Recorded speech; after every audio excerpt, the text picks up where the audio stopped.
Good day, everyone. I am here to discuss my position on the topic the global free trade has done more harm than good. So, I will start.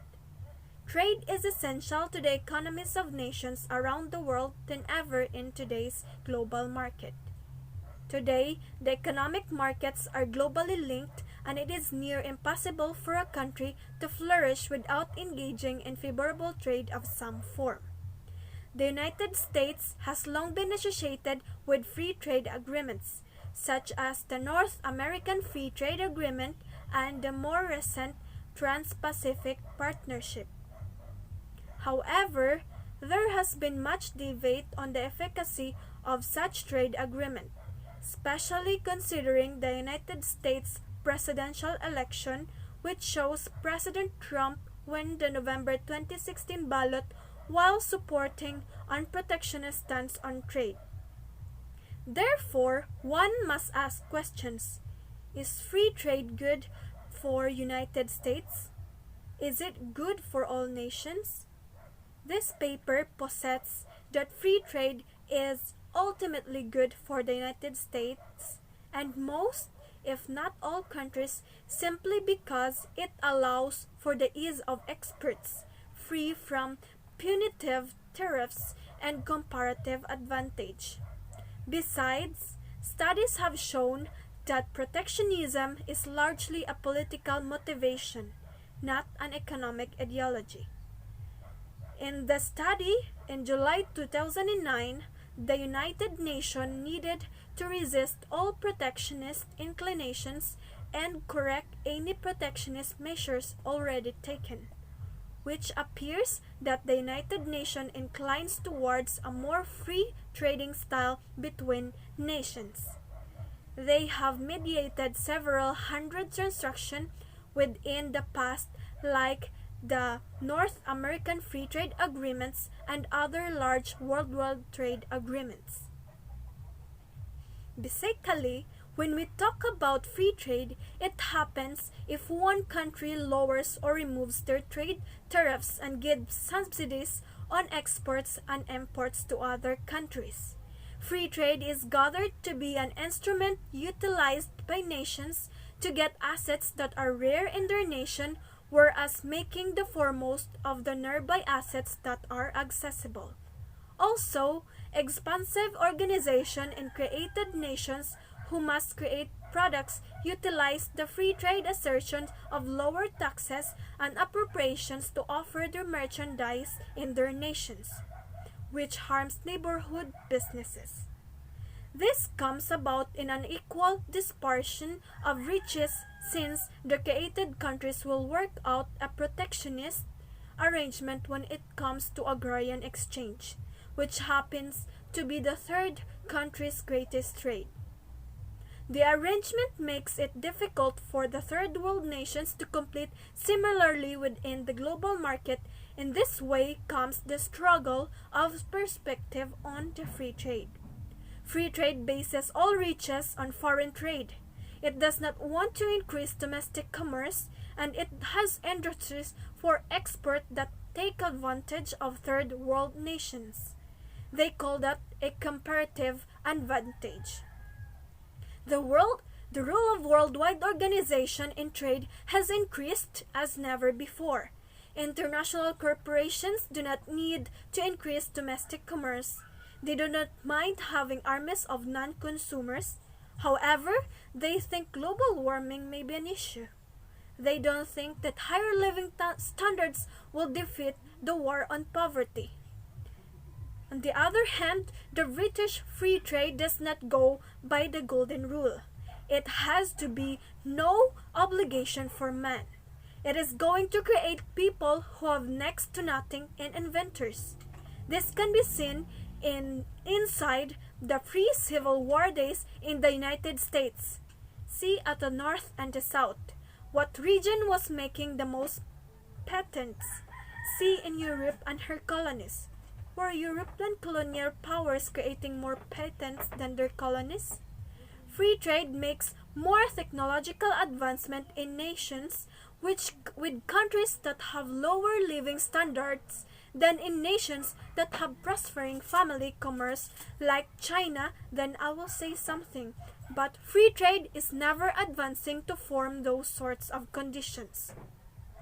It will make a boy who harness savage control wind power. Free trade does not organize an exchange. It makes sending out on the premise of where it is a cheap labor. It makes an army of non-buyers. Individuals with low living standards are not able to consume. They are no showcase. An economic system that makes the armed forms of non-customers does not see them as the center of the base of utilization. The leveling force is the base of utilization. China, India, nations in Africa, Vietnam, Bangladesh, countries in Europe, Australia, Canada, Japan, United States, her leveling relations is based of utilization. They got to see no advance. In case their leveling force isn't the base of utilization, then their living measures must be elevated.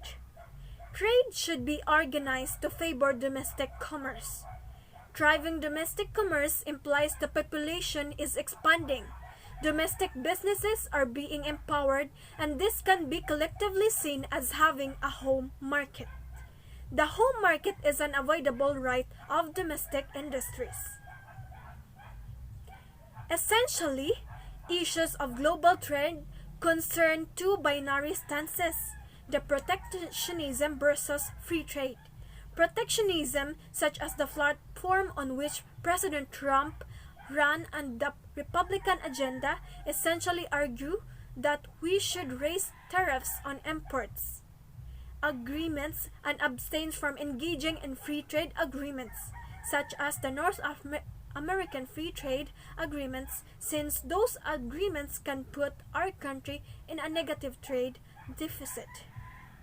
By contrast, free trade proponents argue that protectionism is not a viable option in today's global economy.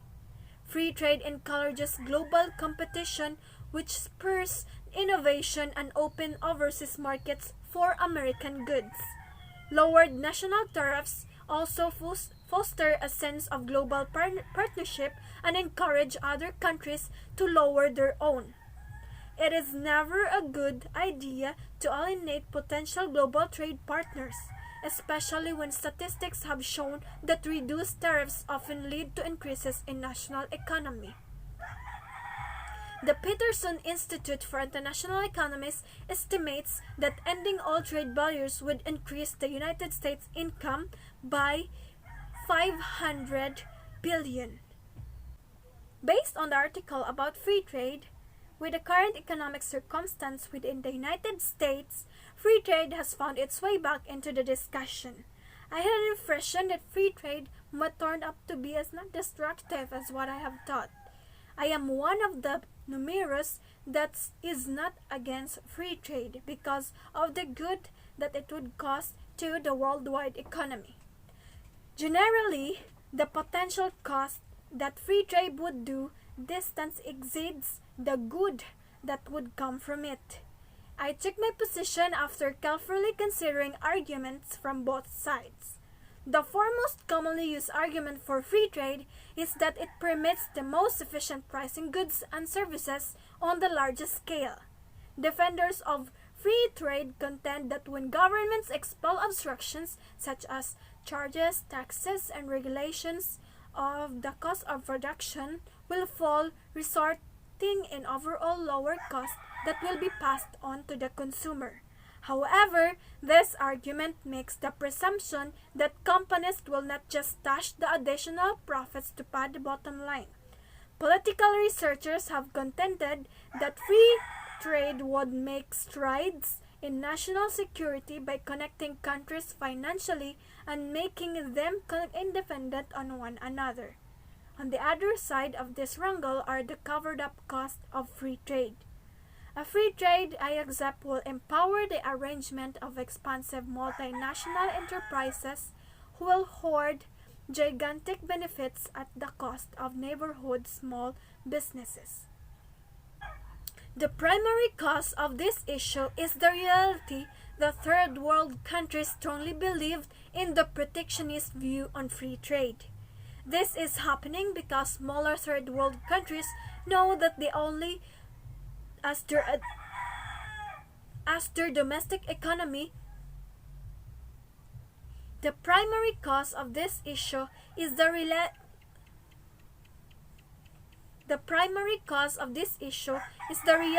that third world countries strongly believed in the protectionist view on free trade. This is happening because smaller third world countries know that the only as their domestic economy can develop is by constraining on or dispensing foreign competition. By profoundly increasing the tariffs for imports in their nation, this will diminish the worldwide competition confronted by neighborhood producers and will allow the local economies to develop, increasing the gross economic or the gross domestic product and reinforcing their economy. These nations are mindful that with no tariffs, huge multinational enterprises can come in and monopolize the market of their nation, which small businesses are the only way that their economy can grow. One of the biggest cases for the free trade was posited by David Ricardo, a 19th century economist who studied what came to be known as comparative advantage in his text, on the principles of political economy and taxation. There are many nuances to Ricardo's ideas of comparative advantage, but generally it is a theory that involves the production of goods. A country is said to have a comparative advantage when it can produce certain goods or provide certain services which is cheaper. Therefore, if a country can specialize in the production of resources to export at a lower cost, then it will help the economy. Comparative advantages help both trade partners since it is more beneficial for countries to specialize in products to export and import the rest, than trying to produce all goods at once and import none.